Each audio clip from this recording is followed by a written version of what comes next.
Hi hello how are you all of good morning నమస్తే నేను మీ రాజశేఖర్. ఇక మార్నింగ్ న్యూస్లోకి వెళ్దాం. ప్రధానంగా రాష్ట్ర వ్యాప్తంగా కూడా ఇవాళ భారీ వర్షాలు పడతా ఉన్నాయి. మొన్నటి నుండి నిన్న కూడా పలు చోట్ల అర్ధరాత్రి సమయంలో మధ్యాహ్నం సాయంత్రం సమయం అనేది లేకుండా పలు చోట్ల భారీ వర్షాలు పడతా ఉన్నాయి. ఈ వర్షాలకి పాపం రైతులు మాత్రం చాలా నష్టపోతున్నారు. అటు కరువుతో నష్టపోయినారంటే ఇప్పుడు వర్షంతో కూడా నష్టపోతున్నటువంటి పరిస్థితి. ధాన్యం తీసుకొచ్చి మార్కెట్లో పోస్తే ఇక రాష్ట్ర ప్రభుత్వం నిర్లక్ష్యం వల్లే ఈ రైతులు నష్టపోవడానికి కారణం. ధాన్యాన్ని తొందరగా తూకం చేయక కాంట చేయక మార్కెట్లోనే నిల్వ చేసేసరికల్లా మొత్తానికి వర్షంలో తడిసిపోయి ముద్దయిపోతున్నటువంటి కథనం. ఇక రేవంత్ రెడ్డి చెప్తా ఉంటాడు, మరి వడ్లు కొనాలి, తడిసిన వడ్లు కొనాలి, పొడి వడ్లు కొనాలి, ఇక వానాకాలం పంట వచ్చేదాకా కూడా కొనాలి, మొత్తం మీద వడ్లన్నీ కొంటామని చెప్తాడు. మరి ఎప్పుడు కొంటాడు, ఎప్పుడు పూర్తి చేస్తాడు? ఆలోపు ఈ వర్షాలు వస్తూనే ఉంటాయి, రైతుల పంట మొత్తం పూర్తిగా తడిచిపోయే పరిస్థితి అయితే ఏర్పడుతుంది. ఇక కొంటాము, ఇంకా టైం ఉంది, వానాకాలం పంట వచ్చేదాకా కాంటలు జరుగుతూనే ఉంటాయి. ఇట్లా మాట్లాడుతుండు రేవంత్ రెడ్డి. తొందరగా ఫాస్ట్గా జరుగుతాయి. ఇవాళ ఇట్లా వానకు తడిసిపోయే పరిస్థితి ఉండేదా? రైతుల పంట అంతా లేట్ చేయడం వల్లనే కదా ఇవాళ కష్టపడి పంట తీసుకొచ్చి మార్కెట్లో పోస్తే ఆ మార్కెట్లో కాంటగాక రోజు కాపలా పడుకోవాలి. అక్కడ ఎప్పుడు వర్షం వస్తుందో తెలియదు. అదొక పెద్ద పని. వేరే పని చేసుకోకుండా 24 hours ఆ వడ్ల మీదనే దృష్టి పెట్టాలి. పోవాలి, తీయాలి, ఆరబెట్టాలి, వర్షం వస్తే మళ్ళా వడ్లని దగ్గరికి కుప్ప చేయాలి. ఇట్లాంటి ఆలోచనలతోని రైతుల మైండ్ మొత్తం ఇంకో పని చేసుకోకుండా అయిపోతుంది. రేవంత్ రెడ్డి తొందరగా స్పందించి ఆ వడ్లను మాత్రం తీసుకుపోండి. ముఖ్యంగా రాష్ట్ర వ్యాప్తంగా ఈ వార్త చూసి వరి గురించి వడ్ల గురించి చెప్పడం కాదు. ఇవాళ దేశం బతకాలన్నా రాష్ట్రం బతకాలన్నా రైతులు పండించిన పంట సరిగా ఉంటేనే మన నోట్లోకి ఇంత ముద్దబోతుంది. మనం తింటున్నాం కాబట్టి ముఖ్యంగా రేవంత్ రెడ్డి మీరు కూడా భోజనం చేస్తున్నారు కదా, మీరు కూడా అన్నమే తింటున్నారు. మరి ఆ రాష్ట్రంలో రైతుల పట్ల ఎందుకు ఇంత నిర్లక్ష్యం వహిస్తున్నారో అర్థం కావట్లేదు. రోడ్లెక్కి ధర్నా చేస్తున్నారు, వడ్లు కొనట్లేదని రోడ్లెక్కి ధర్నా చేస్తున్నటువంటి పరిస్థితి. ఇగో యాసంగిలో యాతన అంటే కష్టం అన్నట్టు, తిప్పలు పడడం. యాసంగిలో ఏం యాతన పడుతున్నారంటే వర్షంతో తడిసిపోతున్నటువంటి వరి ధాన్యం. కష్టం చెప్పుకోలేని కష్టం అన్నట్టు ఇది. ఏటా అకాల వర్షాలు వడగళ్లతో పంటలకు అపార నష్టం కలుగుతుంటే పూర్తి స్థాయిలో అందని పరిహారంతో అన్నదాతల ఇక ఆగచాట్లు. ఏటా జరుగుతూనే ఉన్నది ఈ పరిస్థితి, కానీ ఆ నష్టానికి తగ్గట్టుగా పరిహారం అందట్లేదు. అట్లా కూడా అన్నదాతలు లాస్ అయిపోతున్నటువంటి పరిస్థితి. ప్రభుత్వం వచ్చేసింది, ఇవాళ కేసీఆర్ ఉన్నాడు, ఇవాళ రేవంత్ రెడ్డి ఉన్నాడు. మరి రేవంత్ రెడ్డి మమ్మల్ని ఆ కళ్ళల్లో పెట్టి చూసుకుంటాడని రైతులంతా ఆశతో ఉంటే కళ్ళల్లో కాదు, కనీసం గుండెల్లో కాదు, అసలు కనీసం ఆలోచనలో కూడా లేకుండా పోయారు. రైతులను ఆలోచనలో కూడా ఉంచుకున్నటువంటి పరిస్థితి ఇవాళ రేవంత్ రెడ్డి అలాంటి పరిపాలన చేస్తూ ఉన్నాడు. ఇగో ఏటా అకాల వర్షాలు వడగండ్లతో పంటలకు అపార నష్టం జరుగుతున్నా పట్టించుకున్నటువంటి ప్రభుత్వం అంట. ఇది ఏటా అంటున్నారు, ఇప్పుడు కాదు ఇక ఏటా అని చెప్తున్నారు. ఇప్పుడైతే కాంగ్రెస్ వచ్చింది కానీ కాంగ్రెస్ గురించి మాట్లాడతలేరు. ఇక పంటలు వేసిన మొదట్లో సాగునీటి కొరతతో కష్టాలు పడిన యాసంగి రైతులకు ప్రస్తుతము కోతల సమయంలో అకాల వర్షము ఇక శరఘాతంగా మారాయి. ఇక మధ్యలో మార్చిలోను వడగళ్ల వానతో కామారెడ్డి, నిజామాబాద్, సిరిసిల్ల, సిద్దిపేట, మెదక్, ఆదిలాబాదు, ఇకపోతే నిర్మల్, మంచిర్యాల, కరీంనగర్, సంగారెడ్డి జిల్లాలో పంటలు దెబ్బతిన్నాయి. ప్రస్తుతం ఇక మండు వేసవిలో ఈదురుగాలు, భారీ వర్షాలు అన్నదాతల వెన్ను విరుస్తున్నాయి. ఇప్పుడు ఈ సమయంలో భారీగా ఎండలు కొట్టేటువంటి సమయం. ఇప్పుడు గట్టిగా, మామూలుగా కాదు, గట్టిగా ఎండలు కొట్టేటువంటి సమయంలో ఈదురుగాలులో వర్షాలు ఈ ప్రభావంతో రైతులను దెబ్బతీస్తున్నటువంటి పరిస్థితి. ఇక కొన్నేళ్లుగా ఇదే పరిస్థితి అట. సాధారణంగా నవంబరు నుంచి మే వరకు యాసంగి కొనసాగుతుంది. ఈ సమయంలో వర్షాలు ఇక ఉండవనేటువంటి నమ్మకంతో ఇక వరితో పాటు అపరాలు, వాణిజ్య పంటల సాగుకు రైతుల రైతులు ప్రాధాన్యతమిస్తారు. ఇక 90 నుంచి 110 రోజుల్లో దిగుబడులు వస్తాయి. అయితే వాతావరణ మార్పులు రైతుల ఆశలకు గండి కొడుతున్నాయి. అకాల వర్షాలు, వడగళ్లతో ప్రధానంగా వరి, పత్తి, మిర్చి, మొక్కజొన్న పంటలకు తీవ్ర నష్టం వాటిల్లుతోంది. ఇక భూమి మొత్తానికి మామిడి కాయలు రాలిపోతున్నాయి. ఇక కొన్నేళ్లుగా ఈ నష్టాలు ఇకపోతే ఆనవాయితీగా మారాయి. ఇవాళ కాంగ్రెస్ వచ్చిన తర్వాతనే ఈ రకంగా వడ్లు బీట్లో పోయగానే తడిసిపోతున్నాయి అంటే అది ప్రకృతి వైపరీత్యం. ఇవాళ కాంగ్రెస్ ప్రభుత్వం వచ్చింది, అయ్యో వడ్లన్నీ కాంగ్రెస్ వల్లనే ఇవాళ ఇట్లా వర్షాలు పడుతున్నాయి, రైతులంతా నష్టపోతున్నారు అంటే అది కేసీఆర్ చేసిన వైఫల్యం కాదు, రేవంత్ రెడ్డి చేసిన వైఫల్యం కాదు. కేసీఆర్ ఉన్నప్పుడు కూడా అట్లాంటి వర్షాలు చాలా చోట్ల పడ్డాయి, అట్లా తడిసిపోయినటువంటి పరిస్థితి. ఇక అది అట్లా పక్కన పెట్టేస్తే ఇక ముఖ్యంగా అది రేవంత్ రెడ్డి అయితే మొన్న ఒక 5-6 నెలల కింద మాత్రం తప్పకుండా రేవంత్ రెడ్డి తీసుకొచ్చినటువంటి కర్వే మేడిగడ్డ రిపేరు కుంగుబాటు అనుకుంటూ నీళ్లు విడవకపోయే సరికల్లా రైతులకు చాలా మట్టు పొలాలు ఎండిపోయినటువంటి పరిస్థితి. ఎండబెట్టుకున్నారు మొత్తం మీద, పంట కాలబెట్టేసిరు, ఎండిపోతే తగలబెట్టేసిండ్రు. మనం కూడా చూసినాం వార్తల్లో. ఇక కష్టమంతా వర్షార్పణం, కష్టం మొత్తం వర్షార్పణమే అయిపోయిందట. ఇగో అకాల వర్షాలతో ఇట్లా మొత్తం మీద 2015 నుంచి యాసంగి సీజన్లో అకాల వర్షాలతో పంట నష్టాలు ఇలా ఉన్నాయి. 2015 నుంచి వచ్చినటువంటి లిస్టు ఈ రకంగా రాసుకొచ్చినారయ్యా. ఇకపోతే పోలింగ్ శాతం పైన అధికారిక సమాచారాన్ని 48 గంటల్లో ఎందుకు ఇవ్వలేరు అని ఇక్కడ వార్త వచ్చింది. ఎన్నికల సంఘాన్ని ప్రశ్నించిన సుప్రీంకోర్టు పోలింగ్ శాతాన్ని 48 గంటల్లో ఎందుకు ఇవ్వలేదు అని మొత్తానికి ఎన్నికల సంఘాన్ని సుప్రీంకోర్టు ప్రశ్నించిందంట. మరి ఎందుకు ఇవ్వలే? సార్వత్రిక ఎన్నికల వివిధ దశల్లో నమోదవుతున్నటువంటి పోలింగ్ దశలపై ఇక ఖచ్చితమైనటువంటి అధికారిక సమాచారాన్ని ఎన్నికల సంఘం ఈసీ సకాలంలో ఇవ్వలేకపోవడం పైన విమర్శలు వస్తున్నటువంటి నేపథ్యంలో సుప్రీంకోర్టు కీలక ప్రశ్నను ఇక సంధించింది. పోలింగ్ పూర్తయిన 48 గంటల్లోగా ఓటింగ్ శాతాల డేటాను ఎందుకు ఇవ్వలేదు అంటూ సుప్రీంకోర్టు మొత్తానికి ప్రశ్నించినటువంటి సమాచారం. 48 గంటల్లో ఆల్రెడీ పోలింగ్ శాతాన్ని విడుదల చేయాలి, ఇంతవరకు కూడా విడుదల చేయలేదంట. మరి ఏంది పరిస్థితి? ఇక అప్సెట్ ఫలితాలు నేడే. ఇవాళ అప్సెట్ ఫలితాలు ఎప్సెట్ ఫలితాలు ఇవాళ విడుదల కాబోతున్నాయంట. ఇక ఇంజనీరింగ్, అగ్రికల్చర్, ఫార్మసీ కోర్సుల్లో ప్రవేశాలకు నిర్వహించినటువంటి వెబ్సైట్ ఇక ఫలితాలు శనివారం ఉదయం 11 గంటలకు విడుదల కానున్నాయి. విద్యాశాఖ ముఖ్య కార్యదర్శి అయినటువంటి బుర్ర వెంకటేశం, ఉన్నత విద్యా మండలి చైర్మన్ లింబాద్రి ఇక JNTU హెచ్లో ఒక ఫలితాలను విడుదల చేయనున్నారు. ఈ మేరకు వెబ్సైట్ కన్వీనర్ అయినటువంటి డీన్ కుమార్ కో కన్వీనర్ విజయ్ కుమార్ రెడ్డి శుక్రవారం ఒక ప్రకటనలో తెలిపినటువంటి అంశం. మొత్తానికి వెబ్సైట్ ఫలితాలు ఇవాళ విడుదల కాబోతున్నాయి. ఇక ఇక్కడ మనం మేడిగడ్డ వ్యవహారం చూద్దాం ఒక్కసారి. దీని గురించి మళ్ళా చర్చలు ముందుకు వచ్చేసినాయి. మేడిగడ్డ మరి రిపేర్ చేస్తారా, మరి పునరుద్ధరణ చేస్తారా, మరి ఇంకేమైనా చేస్తారా ఒకసారి చూడాలి. మేడిగడ్డ బ్యారేజీలో కుంగినటువంటి 7వ బ్లాక్లోని 15వ గేటును శుక్రవారం పైకెత్తిరట. ఇక చూడరిగో ఈ గేటును 15వ గేటును శుక్రవారం నాడు పైకెత్తిరు. ఏది 7వ బ్లాక్లో ఉన్నటువంటి ఆ 15వ గేటును. ఇక మేడిగడ్డ బ్యారేజీ మరమ్మతుల పర్యవేక్షణకు కమిటీ మొత్తానికి ఇక కాళేశ్వరం ఎత్తిపోతల్లోని మేడిగడ్డ బ్యారేజీ మరమ్మతుల పర్యవేక్షణకు 4 సభ్యులతో కూడినటువంటి కమిటీ ఏర్పాటుకు సంబంధించి ప్రతిపాదనను నీటిపారుదల శాఖ సిద్ధం చేసింది. ఇక ఈఎన్సీ మొత్తానికి జనరల్ అనిల్ కుమార్ నేతృత్వంలో ఈఎన్సీ O&M ఇక నాగేంద్రరావు, ఇక సిడిఓ మోహన్ కుమార్, ఇక రామగుండం సిఈ సుధాకర్ రెడ్డిలు ఈ కమిటీలో ఉండనున్నారు. ఇక వీళ్ళంతా కలిసి మేడిగడ్డ మీద ఒక కమిటీతోని చర్యలు తీసుకోబోతున్నారట. మొత్తం మీద మేడిగడ్డ బ్యారేజీ మరమ్మతుల పర్యవేక్షణకు ఒక కమిటీ అంటే ఇంకా పర్యవేక్షణ చేయడంలోనే ఈ కమిటీ అంతా ఇంకా పూర్తిగా ఏడుంది ఇది మేడిగడ్డ పర్యవేక్షణనే చేస్తారట. ఇంకా పూర్తిగా దాని గురించి రిపేర్ ఎప్పుడు చేస్తారో మరి. ఇక్కడ ఉంది. వానాకాలం వరదలు వచ్చేలోగా మేడిగడ్డ, అన్నారం, సుందిల్లా బ్యారేజీల పరిరక్షణకు మొత్తానికి చర్యలు చేపట్టాలని ఇటీవల జాతీయ డ్యామ్ సేఫ్టీ అథారిటీ NDSA సమర్పించిన మధ్యంతర నివేదికలో ఇక పేర్కొన్నటువంటి విషయం తెలిసిందే. మొత్తానికి నేషనల్ డ్యామ్ సేఫ్టీ అథారిటీ వానాకాలం పంట వచ్చే వరకల్లా దాని సంగతి ఏందో చూసుకోవాలని చెప్పేసింది.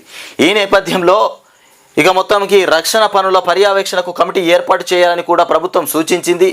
మొత్తానికి ఈఎన్సీ అనిల్ కుమార్ 4 సభ్యులతో కూడినటువంటి కమిటీని ప్రతిపాదించి ప్రభుత్వానికి దస్రం ఇక మొత్తానికి పంపించారట. మొత్తం మీద దస్రం పంపించారట ప్రభుత్వానికి.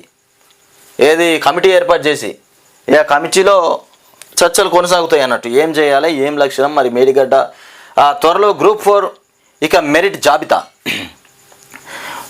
గ్రూప్ 4 మెరిట్ జాబితా ఇక ధృవీకరణ పత్రాలన్నీ సిద్ధం చేసుకోవాలని ఇక పిఎస్సి మొత్తం రాష్ట్రంలో 8,180 గ్రూప్ 4 పోస్టులు భర్తీ ప్రక్రియలో కీలకమైనటువంటి ధృవీకరణ పత్రాల పరిశీలన త్వరలో ప్రారంభం కానుంది. ఈ నేపథ్యంలో ఈ ఏడాది ఫిబ్రవరి 9న ఇక జనరల్ ర్యాంకుల జాబితాను ప్రకటించినటువంటి టీఎస్పీఎస్సీ త్వరలోనే ధృవీకరణ పత్రాల పరిశీలనకు 1:3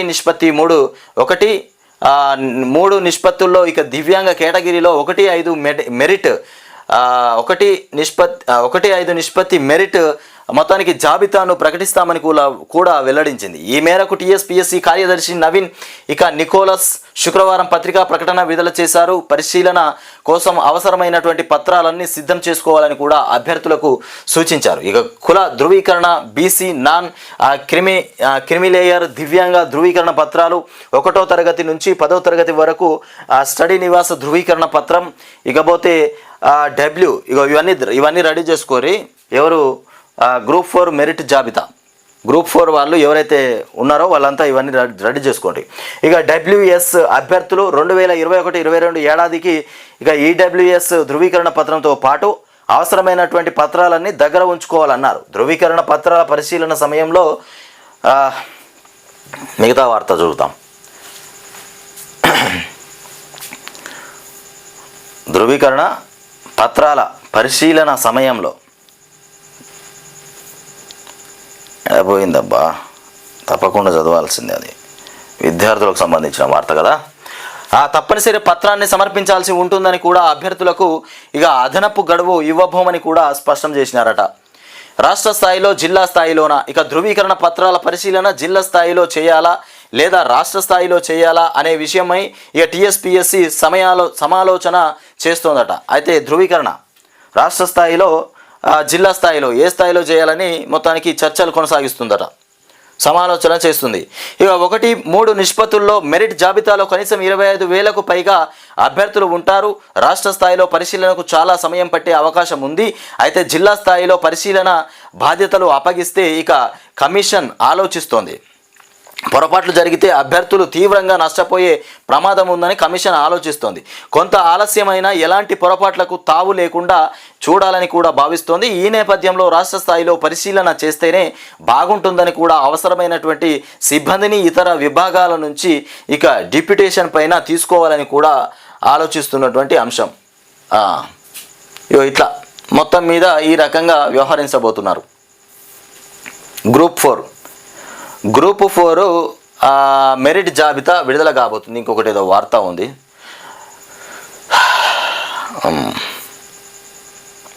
ఏంది, ఇకపై తప్పనిసరిగా టీజీ అనే రాయాలి. టీజీ ఇగో ఇది ఏదేమైనా మన ముఖ్యమంత్రి రేవంత్ రెడ్డి కేసీఆర్ ప్రవేశపెట్టిన రాష్ట్రంలో కేసీఆర్ కొన్ని తలపెట్టింది కదా పనులు, తలపెట్టినటువంటి పనులను తీసిపడేయాలి. ఇక ఎవ్వరు చెప్పినా ఈయననే మన ముఖ్యమంత్రి రేవంత్ రెడ్డి. ఆయన మనసుకు నచ్చింది చేసే ఆలోచనలో ఉన్నాడు. ఇక టీఎస్ తీసిపడేసి టీజీని చేసేస్తాడట. ఇకపై తప్పనిసరిగా టీజీ అనే రాయాలి. రాష్ట్ర ప్రభుత్వం ఉత్తర్వులు. పీజీ ఈసెట్ తేదీల్లో మార్పు, కన్వీనర్ వెల్లడి. టీఎస్ తీసిపారేసి టీజీ రాయాలి. రాష్ట్ర ప్రభుత్వం ఉత్తర్వులు జారీ చేసిందట.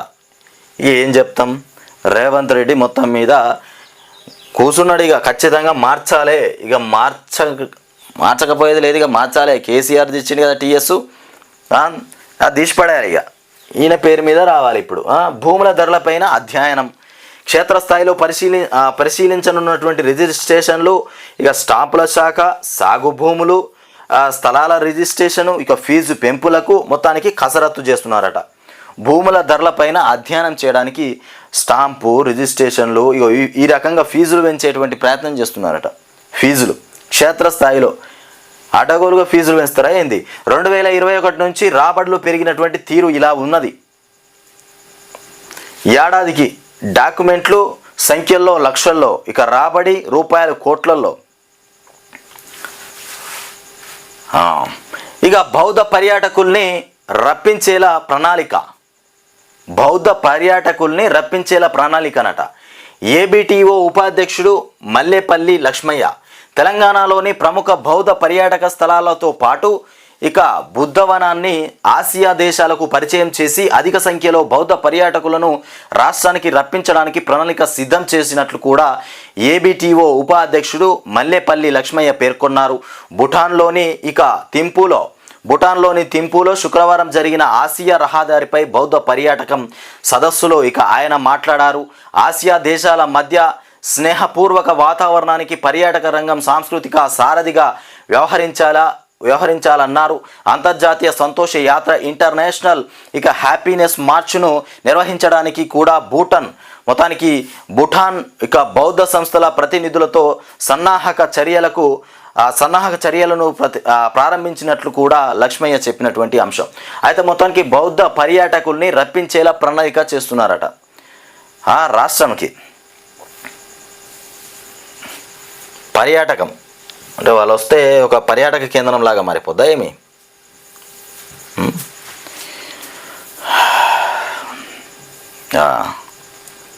ఇది ఇట్లా ఉంటే అధిక ధరకు బియ్యం టెండర్లు 4 సంస్థలది దాదాపు ఒకే ధర. అధిక ధరలకు బియ్యం టెండర్లట 4 సంస్థలది ఒకే ధరనట. కిలోకు 56 కిలోకు 56.80 56 రూపాయల 80 పైసలు 56 రూపాయల 80 పైసలు 70 ఇంకా ఇట్లా చొప్పున ప్రతిపాదన. కిలోకు ఏది బియ్యం ధర కిలోకు 56 రూపాయల 57 పైసలట. ఇక చొప్పున 80 పైసలు ఇక 57 చొప్పున ప్రతిపాదన. మార్కెట్లో ఇక 45 నుండి 50 మాత్రమే ఉందట మార్కెట్లో ఉన్నటువంటి ధర. ఇక 2.20 లక్షల టన్నుల బియ్యం కొనుగోలుకు బిల్లు. ఇక బియ్యం ధరలు ఇట్లా ఉన్నాయి. అధిక ధరకు బియ్యం టెండర్లట. ఓని అమ్మ ఇదేంద్రా భయ్. ఇక ప్రజల భవితకు భరోసా కల్పించడమే లక్ష్యమట. ఇక NHRC chairman justice Arun Kumar Mishra ప్రసంగిస్తున్నటువంటి జస్టిస్ అరుణ్ కుమార్ మిశ్రా మొత్తానికి ప్రజల భవితకు భరోసా కల్పించడమే లక్ష్యంగా చెప్తున్నటువంటి అంశం. ఏం భరోసా కల్పిస్తారో ప్రజలకు? దేశంలో అభివృద్ధి చెందుతున్నటువంటి అన్ని వర్గాలపైన జాతీయ మానవ హక్కుల కమిషన్ దృష్టి సారించిందని, ప్రజలు భవిష్యత్తుకు భరోసా ఇచ్చేలా పనిచేయడమే తమ లక్ష్యమని కూడా commission chairman justice Arun Kumar Mishra స్పష్టం చేశారు. హైదరాబాద్లోని గీతం యూనివర్సిటీ ప్రాంగణంలో ఇక Kautilya school of public policy 2వ స్నాతకోత్సవంలో ముఖ్య అతిథిగా ఆయన పాల్గొన్నారు. ఈ సందర్భంగా జస్టిస్ అరుణ్ కుమార్ మాట్లాడుతూ మొత్తానికి రాజ్యాంగంలో మొదట హక్కుల గురించే ప్రస్తావించారు.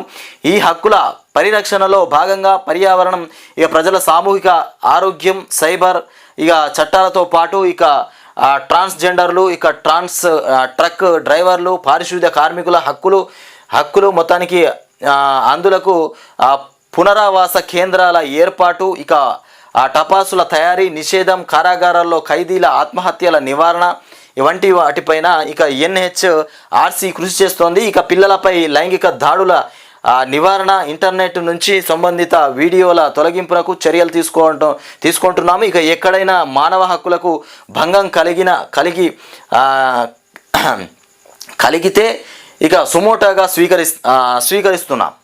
మానవ హక్కులకు ఎక్కడైనా భంగం కలిగితే సుమోటోగా స్వీకరిస్తున్నామంటూ మన దేశానికి యువతే సంపద, వారు దేశ సమగ్రత, నైతిక సూత్రాలకు కట్టుబడి నడుచుకోవాలి. ఇక ఒకవైపు మన దేశం అభివృద్ధి చేస్తున్న కుల ఆధారిత ఇక అవమానతలు ఇక కొనసాగుతూనే ఉన్నాయి. ఇక అణగారిన వర్గాల అభివృద్ధికి రిజర్వేషన్లో ముఖ్యమైనటువంటి సాధనం. ఇక వికసిత భారత లక్ష్యం సాధించే వరకు రిజర్వేషన్ల ప్రయోజనాలను వారికి అందించాల్సిందే అని స్పష్టం చేశారు. అంతకుముందు గీతం ఇక అధ్యక్షుడు ఎం శ్రీ భరత్ అధ్యక్షోపన్యాసం చేస్తూ పట్టభద్రులకు అభినందనలు తెలిపారు. ఇక కౌటిల్య కౌటిల్య డీన్ ప్రొఫెసర్ సయ్యద్ అక్బరుద్దీన్, ఇక ఉపకులపతి ప్రొఫెసర్ డిఎస్ రావు, ఇక గీతం రిజిస్టర్ డాక్టర్ డి గుణశేఖర్, మొత్తానికి వీళ్ళందరూ పాల్గొన్నారు. ఏది ప్రజల భవితకు భరోసా కల్పించడమే లక్ష్యం, ధైర్యం ఇచ్చేటువంటి సంస్థ. ప్రజలు ఎక్కడెక్కడైతే ఇబ్బంది పడుతున్నారో, ఏ అంశంలో అయితే బాధపడుతున్నారో వాళ్ళందరికీ ధైర్యము, వాళ్ళందరి పట్ల నిలబడేటువంటి భరోసా, మొత్తానికి భరోసా కేంద్రం అన్నట్టు ఇది. యాదాద్రిలో ప్లాస్టిక్ నిషేధం, ఇక వారికి అంతర్జాతీయ సేవలో పాల్గొనే అవకాశం కల్పించాలి. ఎవరికది? తితిదేకు ఇక మహబూబ్ నగర్ జిల్లా వినియోగదారుల ఫోరం ఆదేశమట. ఇక ఉన్నట్టుండి పెరిగినటువంటి జలపాతం బాలుడి మృతి. కుట్రాలం జలపాతంలో ఆకస్మికంగా వరద రావడంతో ఓ బాలుడు కొట్టుకుపోయి మృతి చెందేటట. ఉన్నట్టుండగా మొత్తానికి వరద పెరిగిందట. ఇక మరో 2 ఏళ్ళు ఎఫ్ఎంజీల ఇంటర్న్షిప్ గడువు పొడిగింపు. ఇక పోతే 3 నెలల్లోగా నాటుసారా నిర్మూలన. మొత్తానికి నాటుసారా ఎక్కడైతే కాస్తున్నారో ఒక 3 నెలల్లో పూర్తిగా నిర్మూలన చేస్తారట. సమీక్షలో మాట్లాడుతున్నటువంటి కమిషనర్ శ్రీధర్ బాబు, చిత్రంలో ఎన్ఫోర్స్మెంట్ డైరెక్టరేట్ ఇక విబి కమలాసన్ రెడ్డి కూడా ఉన్నారు. ఇక సిబిఐ కోర్టుకు హాజరైనటువంటి అవినాష్, మాజీ మంత్రి వివేకానందరెడ్డి హత్య కేసులో నిందితుడైనటువంటి ఎంపీ వైఎస్ అవినాష్ రెడ్డి శుక్రవారం హైదరాబాద్ ఏసీబీ కోర్టులో హాజరయ్యారు. సిబిఐ కోర్టులో హాజరయ్యారు. ఇకపోతే ఆయనతో పాటు 5వ నిందితుడైనటువంటి డి వంశీ శంకర్ రెడ్డి, ఇకపోతే 7వ నిందితుడైనటువంటి వైఎస్ భాస్కర్ రెడ్డి కూడా హాజరయ్యారు. దస్తగిరి హాజరు నుంచి ఇక మినహాయింపు కోరుతూ మొత్తం దరఖాస్తు చేసుకోగా కోర్టు అనుమతించింది. ప్రధాన నిందితుడైనటువంటి టి గంగిరెడ్డి, యాదటి, ఇక సునీల్ యాదవ్, ఇకపోతే గజ్జల ఉమాశంకర్ రెడ్డి, గజ్జల ఉదయ్ కుమార్ రెడ్డిలను కూడా ఎస్కాటు లేకపోవడంతో ఇక కోర్టులో హాజరుపరిచేయలేమంటూ చంచల్గూడ జైలు సూపరింటెండెంట్ లేఖ రాశారట. మొత్తానికి సిబిఐ కోర్టుకు హాజరైనటువంటి అవినాష్ ఇక జిల్లా జడ్జి పోస్టుల నియామకం పైన వివరణ, మొత్తానికి జిల్లా జడ్జి పోస్టుల నియామకం పైన వివరణ చేస్తున్నారట. ఇక బుల్లితెర నటుడు చంద్రకాంత్ ఆత్మహత్య చేసుకున్నాడు. ఇకపోతే మధుమోహ చిన్నారుల మానసికోల్లాసానికి అంటూ మనం ఇక్కడ వార్త చూస్తున్నాం. ఇది వరంగల్ ఎంజీఎం ఆసుపత్రిలో శుక్రవారం నిర్వహించినటువంటి ప్రత్యేక శిబిరంలో పదుల సంఖ్యలో టైప్ 1 మధుమోహంతో బాధపడుతున్నటువంటి చిన్నారులు పాల్గొన్నారు. మొత్తానికి వచ్చేసిందిగా అందాల బొమ్మ, వెలుగు దినపత్రిక వచ్చేసింది. ఈ బొమ్మ ఏం వార్తలు మోసుకొచ్చిందో చూద్దాం. ముఖ్యంగా రేవంత్ రెడ్డి సార్కు ఎట్లా రేవంత్ రెడ్డి ముఖ్యమంత్రికి, కాంగ్రెస్ పార్టీకి, రేవంత్ రెడ్డికి సపోర్టే ఈ పత్రిక. రోజు అదే చెప్పడం కాదు. అందాల బొమ్మ అంటే మీరు గుర్తుపెట్టుకోండి, రేపటి నుండి అందాల బొమ్మ దినపత్రిక వచ్చేసింది అనగానే రేవంత్ రెడ్డి సార్ పత్రిక వచ్చింది అనుకోవాలి. మీరు ముఖ్యమంత్రి పత్రిక. టీఎస్ బదులుగా టీజీ, ఇది ఎవరు చెప్పినా ఈనాడు మొన్నటి స్టార్టింగ్ నుండే పట్టుకున్నాడు. టీఎస్ తీసి పడేసి టీజీ పెట్టాలి, రాష్ట్ర వ్యాప్తంగా కూడా ప్రజలంతా టీజీఏ కావాలంటున్నారు. టీఎస్ అనేది అది స్వార్థంగా కేసీఆర్ పెట్టుకున్నాడు. టీజీఏ ముఖ్యం, టీజీఏ కావాలంటున్నారు ప్రజలని చెప్పిండు. మొత్తం మీద టీజీఏ గుర్తింపు చేస్తా అంటుండు. టీజీఏ పెట్టాలంటే ఇప్పటి నుండి టీఎస్ పోయినట్టే. ప్రభుత్వ విభాగాలన్నీ టీజీగానే ప్రస్తావించాలి. ప్రభుత్వ విభాగాలు టోటల్ ఏదైనా టీఎస్ లేదు, టీజీఏ. జీవోలు, నోటిఫికేషన్లు, నివేదికలు మొత్తానికి లెటర్ హెడ్లలో అట్లానే రాయాలి అంటూ టీజీ కోడ్తోనే వెహికల్స్ రిజిస్ట్రేషన్లు రాష్ట్ర ప్రభుత్వం ఆదేశాలు జారీ చేసింది. ప్రభుత్వ విభాగాలతో పాటు అన్ని చోట్ల నుంచి తెలంగాణను సంక్షిప్తంగా టీఎస్కు బదులుగా టీజీగానే ప్రస్తావించాలని కూడా రాష్ట్ర సర్కారు నిర్ణయించుకున్నది. వెహికల్స్ టీఎస్కు బదులుగా టీజీగానే ప్రస్తావించాలని రాష్ట్ర సర్కారు నిర్ణయించుకున్నది. వెహికల్స్ రిజిస్ట్రేషన్లు టీజీ కోడ్తోనే చేయాలని కూడా ఆదేశాలు జారీ చేసింది. వాహనాల రిజిస్ట్రేషన్లలో తెలంగాణ సంక్షిప్త పదాన్ని టీజీగా పేర్కొనేందుకు కేంద్ర ప్రభుత్వం అనుమతిస్తూ గెజిట్ నోటిఫికేషన్ ఇచ్చింది. ఈ నేపథ్యంలో అధికారిక సమాచారాల్లో అంతటా టీజీగా ప్రస్తావించాలని కూడా రాష్ట్ర ప్రభుత్వం మొత్తానికి నిర్ణయించింది. ప్రభుత్వ శాఖల్లో ప్రక్షాళన. ఇప్పుడు ప్రభుత్వ శాఖల్లో మొత్తానికి ప్రక్షాళన చేపడతాడంట మన ముఖ్యమంత్రి రేవంత్ రెడ్డి. మైనింగ్ శాఖ సెక్రటరీ మహేష్ దత్ ఇక ఎక్కా పైన బదిలీ వేటు, ఆయన స్థానంలో సురేంద్ర మోహన్ నియామకం. ఇక లోక్సభ ఎన్నికల రిజల్ట్ తర్వాత మరిన్ని బదిలీలు, లోక్సభ ఎన్నికల రిజల్ట్ వచ్చిన తర్వాత ఇంక కొన్ని బదిలీలు చేపడతారట. ఇప్పుడైతే ఈ రకంగా సమీక్ష ప్రక్షాళన చేస్తానంటున్నాడు. స్పెషల్ సిఎస్లు, ఇక ప్రిన్సిపల్ సెక్రటరీలు, కలెక్టర్లను మార్చే ఛాన్స్ కూడా ఉందని చెప్తున్నటువంటి అంశం. కలెక్టర్లను కూడా మార్చి పాడేస్తారట. పనితీరు సరిగా లేనటువంటి అధికారులను సీఎం రేవంత్ రెడ్డి పక్కన పెడుతున్నారు. రాష్ట్ర ప్రభుత్వ లక్ష్యాల ఆలోచనలను అర్థం చేసుకుని ప్రజలకు ఇక మేలు జరిగే విధంగా పనిచేయకపోతే వేటు తప్పదని కూడా అధికారులకు ఆయన సంకేతాలు పంపారు. ఇది తప్పు. ముఖ్యంగా రేవంత్ రెడ్డి కాంగ్రెస్ పార్టీలో ఉన్నటువంటి ప్రజాప్రతినిధులు, ఎమ్మెల్యేలు వీళ్ళందరికీ ఎవరైతే పనిచేస్తారో, ఎక్కడెక్కడైతే అనుకూలంగా పనిచేయని వాళ్ళు ఉంటారో వాళ్ళని మార్చి వాళ్ళకు అనుకూలంగా పనిచేసే వాళ్ళని పెట్టుకునే ప్రసక్తి, అలాంటి ఆలోచనలో ఉన్నారు. పని చేయకపోవడం అంటే వాళ్ళకి అనుకూలంగా లేనట్టే లెక్క. వాళ్ళు చెప్పింది చేయాలి, వాళ్ళు చెప్పినట్టు వినాలి. అట్లాంటి అధికారులను తీసుకొచ్చుకొని పెట్టుకుంటారు వీళ్ళు. అదే పనిగా వీళ్ళకు, ఇంకొకటి లేదు. ఇక ఫ్రీ బస్సు ఉన్న మెట్రో ఫుల్ అట. ఇది తప్పు. మొన్ననే మెట్రోకు సంబంధించిన వార్త మొన్ననే వచ్చింది. మెట్రో అమ్ముకునే పరిస్థితి ఏర్పడుతుంది ఫ్రీ బస్సు వల్ల. మెట్రో అని చెప్పేస్తే మళ్ళీ ఇవాళ మెట్రో గురించి ఫ్రీ బస్సు కూడా మెట్రో ఫుల్ అట. ఇది ఏం వార్తనో ఏమో అర్థం కావట్లేదు. మొన్ననే వచ్చింది వార్త. అప్పుల మొత్తం నష్టాల్లో ఉన్నది మెట్రో, ఆ ఫ్రీ బస్సు చేయంగా అని మొన్ననే చూసుకున్నాం మనం వార్త. కంపెనీ కూడా లాస్ అయిపోయిందని కూడా వార్త చూసుకున్నాం మనం. రోజు సగటున 5 లక్షల మంది ప్రయాణం చేస్తున్నారట. 1,00,000 నుంచి 5 లక్షలకు పెరిగిన ప్రయాణికులు. ఇక రద్దీగా కంపార్ట్మెంట్లు, కిక్కిరిసిపోతున్న ఉమెన్స్ స్పెషల్ బోగీలు. ఇక బోగీల సంఖ్య పెంచాలని కూడా ప్యాసింజర్ల నుంచి విజ్ఞప్తులు. మామూలుగా రాసుకురాలేదురా అందాల బొమ్మ వెలుగుదిన పత్రిక. ఇలా మభ్యపరచడం ఏందిరా నాయన. ఈ రకంగా డమ్మీలు కొట్టడం. మెట్రో అమ్ముకునే పరిస్థితికి దిగజారిపోయింది ఫ్రీ బస్సు పెట్టంగా. అంటే ఫ్రీ బస్సు ఉండగా కూడా మెట్రో ఫుల్ అయిపోయిందట. ఇంకా బోగీలు పెంచాలని వార్త రాసిరయ్యా. అట్లా ఉన్నది. ఇక నేడు అప్సెట్ రిజల్ట్స్. ఇక పోతే బలవంతంగా భూసేకరణ కుదరదు. భూసేకరణ విషయంలో ప్రభుత్వాలు విధానాల ప్రకారమే నడుచుకోవాలి తప్ప ఇక పరిహారం ఇస్తున్నామంటూ తప్పనిసరి సేకరణ పేరుతో ఇక ఇష్టరీతిగా వ్యవహరించడం కుదరదని కూడా సుప్రీంకోర్టు స్పష్టం చేసింది. ఎవరిదైనా భూమి సర్వే చేస్తూ మాకు ఈ భూమి ప్రభుత్వం కిందికి ఈ పనికి కావాలి అని బలవంతంగా లాక్కుంటే తప్పకుండా మీరు యాక్షన్ తీసుకోవచ్చు. సుప్రీంకోర్టు వాళ్ళకు తగినటువంటి బుద్ధి చెప్పేటువంటి, వాళ్ళకు తగిన శిక్ష వేస్తుందట. ఇగో బలవంతంగా భూమి లాక్కునేటువంటి హక్కులు ప్రభుత్వానికి లేదని తేల్చి చెప్పేసినటువంటి సుప్రీంకోర్టు. ఇక ముంబైపై లక్నో విక్టరీ. ముంబైపై లక్నో సూపర్ జైంట్స్ 18 రన్స్ తేడాతో విక్టరీ సాధించింది. శుక్రవారం జరిగిన మ్యాచ్లో ఇక ఫస్ట్ బ్యాటింగ్ చేసినటువంటి లక్నో 20 ఓవర్లలో 214/6 స్కోరు చేయగా తర్వాత ముంబై 196/6 రన్స్ మాత్రమే చేసిందట. ఇక మరో వారం రోజులు వర్షాలు పడే అవకాశం ఉంది. పలు జిల్లాలకు ఎల్లో అలర్ట్ జారీ చేసినటువంటి వాతావరణ శాఖ. ఇంకొక వారం రోజుల పాటు వర్షాలు ఉన్నాయట. మరి పాపం రైతులు ఆ వడ్లు తీసుకొచ్చి మార్కెట్లో పోసిర్రు, బీట్లలో పోసుకున్నారు. మరి వాళ్ళ పరిస్థితి ఏంది, వాళ్ళ కష్టం ఏందో అర్థం కావట్లేదు. మరి ముఖ్యమంత్రి రేవంత్ రెడ్డి తొందరగా స్పందించి వడ్లను కాంటబెట్టాలి, స్పీడప్ చేయాలి. కొంచెం చేస్తేనే బాగుంటుంది. గంటకు 40 కిలోమీటర్ల వేగంతో ఈదురుగాలులు వీచే అవకాశం కూడా ఉందట. హైదరాబాద్ సిటీలో మోస్తారు వర్షాలు పడే ఛాన్స్ ఉంది. ఇక వర్షాల ప్రభావంతో భారీగా తగ్గినటువంటి టెంపరేచర్లో మొత్తానికి 40 డిగ్రీల లోపునే నమోదైపోయినాయి. ఇక రాష్ట్రంలో మరో వారం రోజుల పాటు వర్షాలు పడే అవకాశం ఉంది. ఇక రాష్ట్ర క్యాబినెట్ భేటీ పైన సందిగ్ధం. మొత్తానికి క్యాబినెట్ మీటింగ్ పెడతామని చెప్పినటువంటి రేవంత్ రెడ్డి మొత్తానికి సందిగ్ధమట.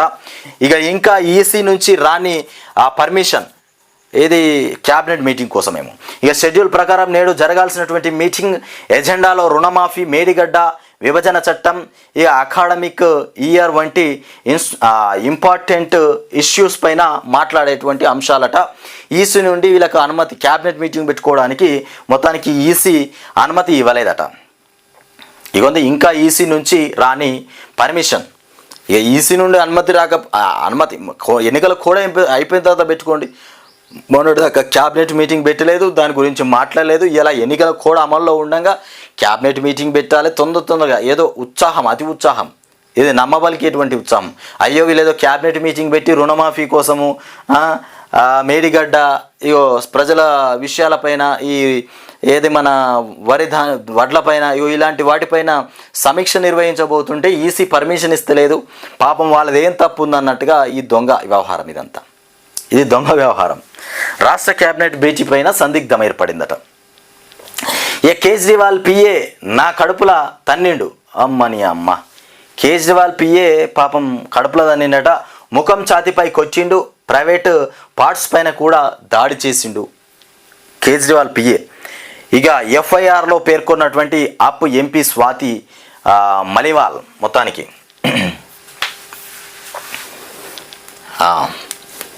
ఇకపోతే ఫ్రీ బస్సుతో మెట్రోకు దెబ్బ, 50% మంది బస్సుల్లోనే వెళ్తారు ప్రధాని మోదీ. ఫ్రీ బస్సుతో 50% మంది ఫ్రీ బస్సుతో మెట్రోకు దెబ్బ పడింది. ఇది మోదీ చెప్తున్నటువంటి అంశం, మోదీ మాట్లాడుతున్నటువంటి మాట. కానీ ఇక్కడ ఏం రాసుకొచ్చినారు చూడండి. ఇగో ఈ మోదీ చెప్పే మాటకి ఇంత చిన్నగా పడేసిరు. మెట్రో దెబ్బతింటుంది ఫ్రీ బస్సుతోనని మోదీ చెప్పే మాట చిన్నగా వేసిరు. రేవంత్ రెడ్డి మాట చూడు ఎంత పెద్దగా వేసిండో. ఫ్రీ బస్సు ఉన్నా మెట్రో ఫుల్ అయిపోతుందట. ఇట్లా ఉంటుంది. ఈ అందాల బొమ్మ రాసుకొచ్చింది. వీడి కథ ఇట్లా ఉంటుంది. కాలుష్యం కూడా పెరిగిపోతుంది, ఎన్నికల కోసం మెట్రో ఖజానా ఖాళీ చేస్తారా? ఇట్లయితే మెట్రో దేశం ఎలా ముందుకెళ్తాయని కూడా కామెంట్స్ చేస్తున్నటువంటి అంశం. మీరు ఫ్లైట్లలో ఫ్రీగా తిరుగుతారు, మహిళలకు ఫ్రీ బస్సు వద్దా? ప్రధాని మోదీ కామెంట్లకు కేజ్రీవాల్ కౌంటర్. మోదీకి కౌంటర్ ఇస్తుంటారు కేజ్రీవాల్. ఈయనదేందో మరి. ఇక హైదరాబాద్ను గ్లోబల్ సిటీగా మారుస్తాం. ఉత్తమ్ కుమార్ చెప్తున్నటువంటి మాట. అట్లాగే శ్రీధర్ బాబు కూడా ఉన్నట్టున్నారు మంత్రి. హైదరాబాద్ను గ్లోబల్ సిటీగా మారుస్తారట. ఉన్నదాన్ని అట్లే ఉంచితే ఉన్నదాన్ని ఎట్లున్నదాన్ని అట్లా ఉంచురు, ఇంకా గ్లోబల్ సిటీగా మార్చాల్సిన అవసరం ఏం లేదు. ఇక మూసిని ప్రపంచ ప్రమాణాలతో రివర్ ఫ్రంట్ ప్రాజెక్టుగా తీర్చిదిద్దుతాం. మంత్రి ఉత్తమ్ ఈ మూసి మీదనే పడిరా. ఎన్నికల అసెంబ్లీ రేవంత్ రెడ్డి ముఖ్యమంత్రి అయినప్పటి నుండి ఈ మూసి చర్చనే కొనసాగుతూ ఉంది. ఇప్పటిదాకా కూడా అది అటు అయితలేదు, నా ఇటు అయితలేదు, మూసి మీదనే పడ్డారు. ఇక నగరం నలుమూలల మెట్రోను విస్తరిస్తాం, సిటీలో వ్యాపార అనుకూల వాతావరణం కల్పిస్తాం. ఇక జీడిపిని రెట్టింపు చేసేందుకు కృషి చేస్తున్నట్లు కూడా వెల్లడి. ఇక ఐటీలో హైదరాబాద్ను టాప్లో ఉంచుతామంటూ ఇక శ్రీధర్ బాబు హైటెక్స్లో ఇక సిఐఐ ఇక ఐజీబీసీ గ్రీన్ బిల్డింగ్ ఇక ప్రాపర్టీ ఇక షో ప్రారంభమట.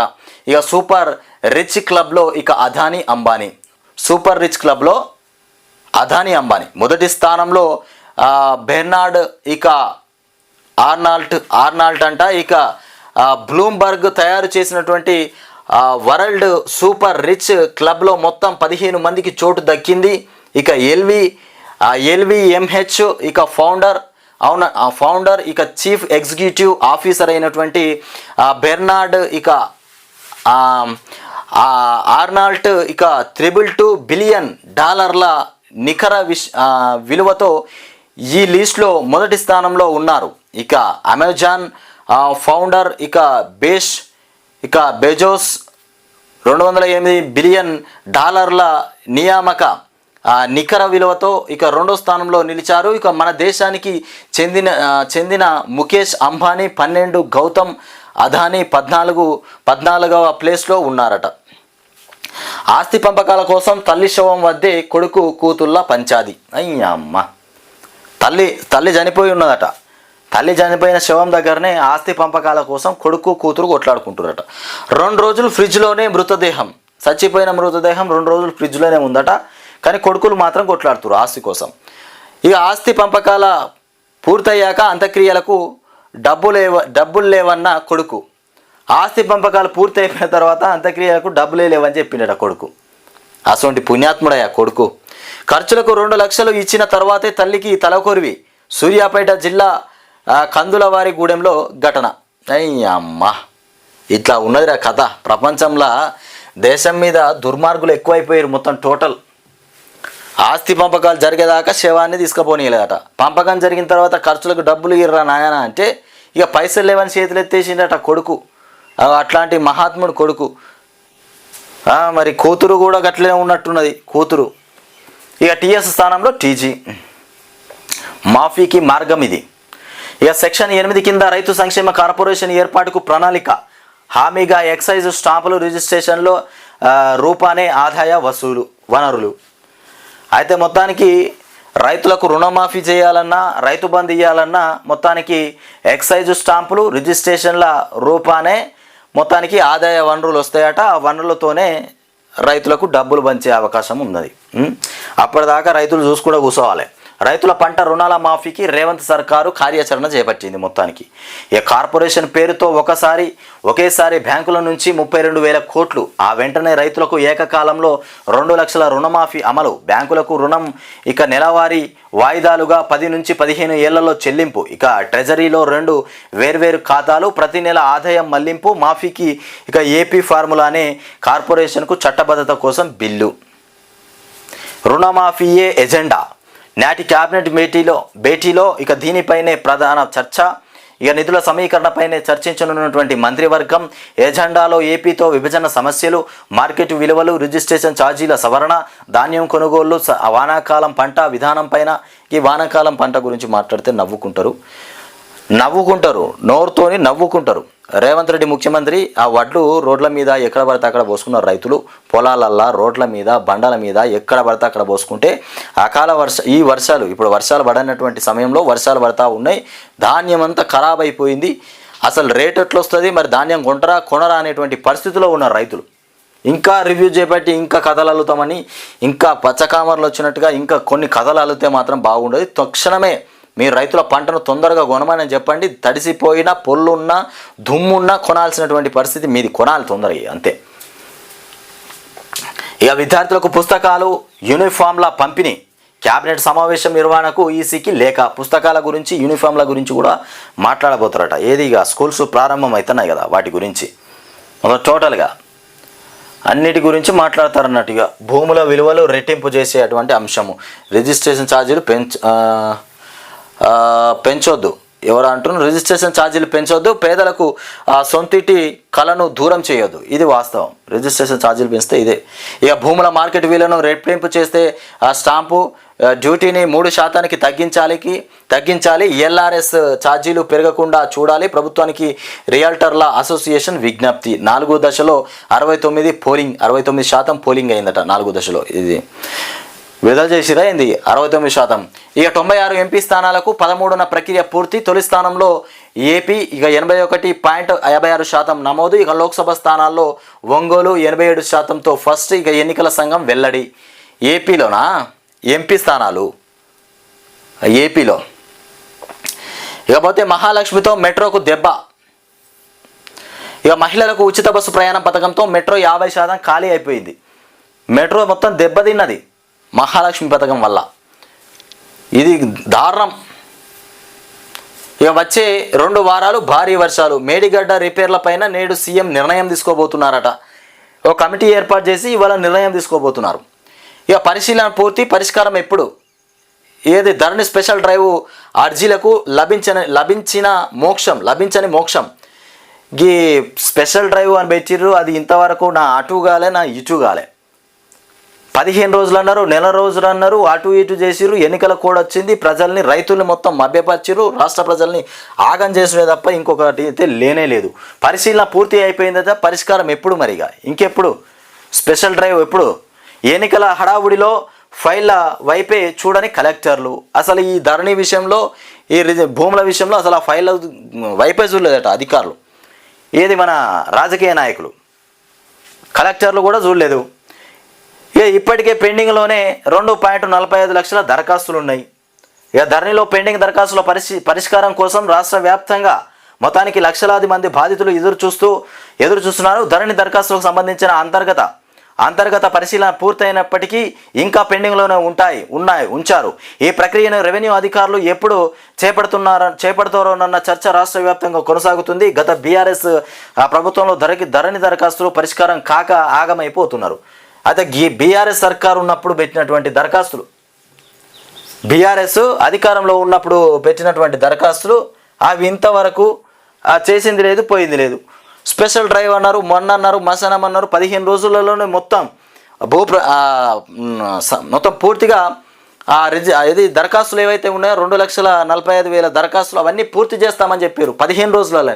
నీ అమ్మ ఇంత స్పీడ్ చేస్తుంది ఏంద్రా ప్రభుత్వం అని అందరు కళ్ళల్లో బిత్తరపోయిన తర్వాత మళ్ళీ ఏం చెప్పారు, 15 రోజులు కాదు ఇక నెల రోజుల కాల వ్యవధి కావాలి, ఇంకో 15 రోజులు పెంచుకున్నారు. ఆ 15 రోజులు కూడా పూర్తి అయిపోయింది. అటు ఇటు ఆయనతో ఆగం చేసి పడేసారు, ఓట్లు వచ్చినాయి. ఇప్పుడు మళ్ళీ ఏం చెప్తుర్రు, ఇప్పుడు ఏం లేదు, ఇక చెప్పేది కూడా ఏం లేదు. పంచాయతీలకు నిధులు లేవు, గ్రామ పంచాయతీలకు అసలు నిధులే లేవు. ఈ పరిస్థితి. పైసా నిధులు ఇచ్చిన కాంగ్రెస్, పైసా విదల్చినటువంటి కాంగ్రెస్. ఇక ఆర్థిక సంఘం నిధులకు మంగళం, పల్లెలకు ప్రభుత్వం మొండి చేయి చూపెట్టింది. ఇక భారంగా తాగునీటి నిర్వహణ సిబ్బందికి జీతాలు ఇవ్వలేని దుస్థితి, అప్పు తెచ్చి పనులు చేస్తున్నటువంటి పిఎస్లు.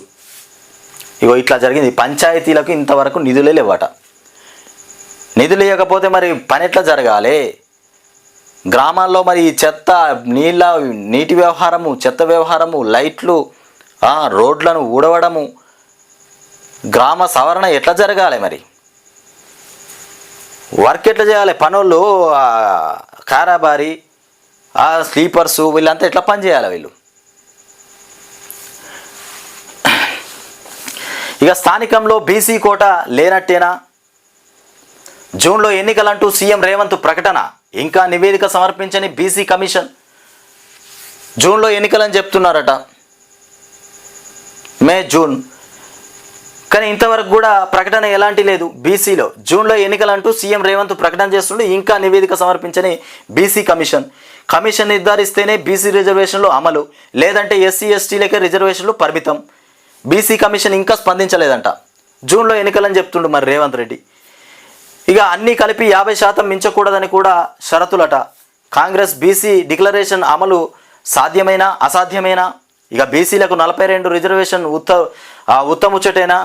42% అనేది ఉత్తముచ్చటేనా అని మాట్లాడుతున్నారు. స్థానికంలో బీసీ కోట లేనట్టేనా? స్థానిక ఎన్నికల్లో బీసీ కోట ఉన్నట్టా లేనట్ట? మరి ఇక టీచర్ల పైన లాఠీల, నా జీవితంలో చూడలేదు ఈ ఘనత రేవంత్ సర్కార్దే. ఉద్యోగుల డిఏ పైన ఇక మీనమేషాల ఇక క్యాబినెట్లో నిర్ణయం తీసుకోవాలి. ప్రజలపై భారం వేస్తే సహించం, ప్రజలకు అండగా పోరాడుతాం. కాంగ్రెస్ది ప్రజాపాలన కాదు పన్నుల పాలన. దేవి ప్రసాద్ మాట్లాడుతున్నటువంటి మాట. టీచర్ల పైన లాఠీల, ఇక నా జీవితంలో చూడలేదు ఈ ఘటన. టీచర్ల పైన లాఠీల చాచా. ఇక కోట పెంచాకే స్థానిక ఎన్నికల నిర్వహణ. ఏది బీసీ కోట? 13 బీసీ సంఘాలు, 30 కుల సంఘాల డిమాండ్. మొత్తానికి ఈ బీసీ రిజర్వేషన్ల గురించి ఆ కోట పెంచిన తర్వాతనే స్థానిక ఎన్నికలు పెట్టాలని, మొత్తానికి ఆ నిర్వహణ కోట పెంచాకే స్థానిక ఎన్నికలు నిర్వహించాలని మొత్తానికి రోడ్డెక్కినటువంటి కథ. 30 కుల సంఘాలు డిమాండ్ చేస్తున్నాయట. 30 కుల సంఘాలు కోట పెంచినాకనే ఎన్నికలు పెట్టాలి, స్థానిక ఎన్నికలని. మరి స్థానిక ఎన్నికలు మరి ఇష్టంగా పెట్టేస్తే ఎట్లా? మరి కోట పెంచకుండా వడ్లు ఎక్కడ, మంత్రి ఇక్కడ. వడ్లు ఇక్కడ, మంత్రి ఎక్కడ? వడ్లు ఇక్కడ ఉన్నాయి, మంత్రి ఎక్కడ? ఏ మంత్రి? ఉత్తమ్ కుమార్. పొంగులేటి మన పొన్నం ప్రభాకర్ కూడా చెప్పిండు, తడిసిన వడ్లు అయినా కొనాలి, తొందరగా వడ్లు కొనాలి అని చెప్పిండు. మరి మంత్రులు ఎక్కడ పోయిరు? కళ్ళల్లో ధాన్యం, రైతు కళ్ళల్లో ఇక దైన్యం. రాష్ట్రంలో మందకొడిగా కొనుగోళ్లు. ఇక ధాన్యం తడిసి నష్టపోతున్న రైతులు, పత్తా లేని పౌర సరఫరాల శాఖ. మంత్రి సమీక్షలు లేవు, ఇక అధికారులకు ఆదేశాలు లేవు. ఉన్నారా లేరా అన్నట్టు ఉత్తమ్ తీరు ఉన్నది. ఉత్తమ్ గారు చూడండి, ఇక్కడ ఉత్తమ్ మీరు చెప్పారు కదా వడ్లు కొనాలి, ఇది కొనాలి, అది కొనాలని. ఇక చూడురిగో వడ్లు వర్షార్పణం అయిపోయినాయి మొత్తం టోటల్గా. ఇక తాగండి, ఊగండి, ఖజానా నింపండి, సర్కారు ముందు చూపు. ఇగో మొన్నటిదాకా తాగుబోతులను చేసిండు మన కేసీఆర్. మొత్తం టోటల్ రాష్ట్రం అంతా తాగుబోతులను తయారు చేసిండని చెప్పారు కదా. ఇలా రేవంత్ రెడ్డి కూడా ఇదే పాలసీకి వచ్చిండు. ఈ దొంగ పాలసీలకు వచ్చిండు. దొంగ మాటలు, మాయమాటలు మాట్లాడి కేసీఆర్ మీద బురద చల్లిండు. కేసీఆర్ మొత్తం రాష్ట్రాన్ని తాగుబోతులను చేసిండు, అందరినీ తాగుబోతులను తయారు చేసిండు అన్నారు కదా. మరి ఇలా తాగడం కోసం ఇక సర్కారు ముందు చూపు చూస్తుందట. దీని మీదనే ఎక్సైజ్ టార్గెట్ 45,000 కోట్లు. రేవంత్ రెడ్డి ఏమైంది? నీ మాటలేంది? నీ కథలేంది? ఇదేనా దొంగ మాటలు? ఇవేనా? ఇక మత్తులో ముంచి ఆదాయం పెంచుకోవడమే లక్ష్యం. మద్యం అమ్మకాలకు ప్రోత్సహించేలా ప్రత్యేక రివ్యూలు. అధికారులోకి రాగానే ఇక అంటకెక్కినటువంటి బెల్ట్ షాపుల రద్దు హామీ. ఇక ప్రజలు ఆందోళన చేస్తున్నా పట్టించుకొని ఎక్సైజ్ శాఖ. ఇక నోరు మెదపని ఒక వర్గం మీడియా, సోషల్ మీడియా. ఇక నాడు తాగుబోతులను తయారు చేస్తున్నారంటూ గగ్గోలు. ఇక నేడు ముందుబాబుపైనే ఆదాయపడుతున్నటువంటి ప్రభుత్వం. ఇది సిగ్గు లేకుండా వ్యవహరిస్తున్నటువంటి ప్రభుత్వానికి సిగ్గే లేదు మొత్తమే. గతంలో కేసీఆర్ మొత్తం తాగుబోతులను చేసి రాష్ట్రాన్ని మొత్తం అప్పలపాలు చేసిండు, తాగుబోతులను తయారు చేసిండు అన్నాడు. మరి ఇవాళ మళ్ళా ఈ ప్రభుత్వము మరి ఏ రకంగా తాగుబోతుల మీద ఆధారపడుతుంది? మందు మీద ఆధారపడి ఆదాయం పెంచుకోవాలని ఎట్లా ఆలోచిస్తుంది? ఇవాళ భూమ్ కాదు రియాలిటీ డామ్. ఇక భూముల విలువ పెంచితే ఇబ్బందే. రాష్ట్రంలో ఇదేదో కనబడట్లేదు, భూముల విక్రయాలు స్తబ్దుగా. ఇక భూ విలువలను పెంచితే మరింత భారం. మార్కెట్ 2.5 నెలలుగా తిరోగమనం. ఇక రియల్ ఎస్టేట్ వ్యాపారుల్లో ఆందోళన. ఇప్పుడు పెంచడం సరికాదని కూడా సూచన.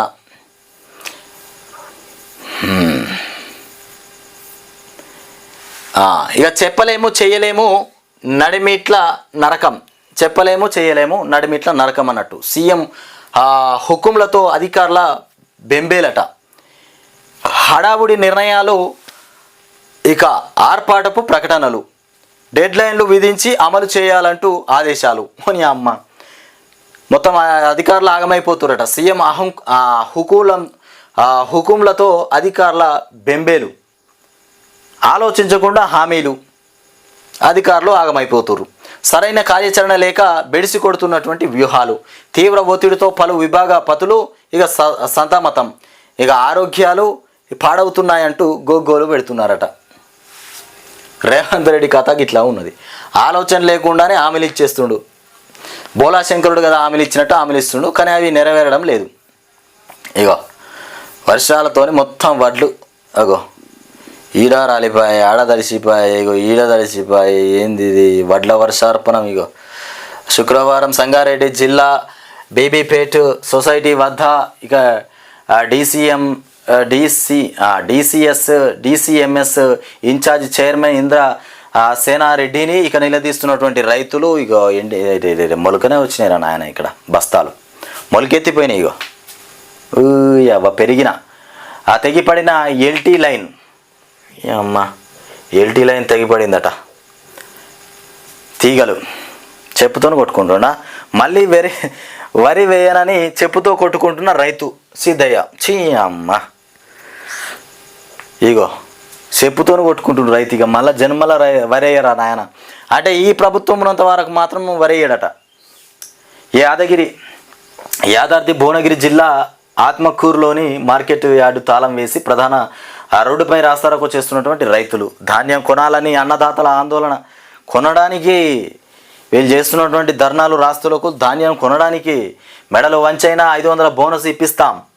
ఇక మెదక్ జిల్లా దండుపల్లిలో అకాల వర్షానికి తడిసిన ధాన్యాన్ని చూపుతున్నటువంటి ఎఫ్డిసి మాజీ చైర్మన్ వంటేరు ప్రతాపరెడ్డి రైతులు. ఈ రకంగా మొత్తం ధాన్యం అంతా తడిసిపోయింది రా నాయన. రైతు చెప్పుతో కొట్టుకుంటుండు. మొక్కజొన్న కూడా, కంకులు కూడా, మొత్తం మక్కలు కూడా తడిసిపోయినాయి. ధరణి రిఫండ్కు ముప్పతిప్పలు. రిఫండ్కు సర్కారు ముందు చూపు. ఇకపోతే యుద్ధం మిగిలే ఉంది.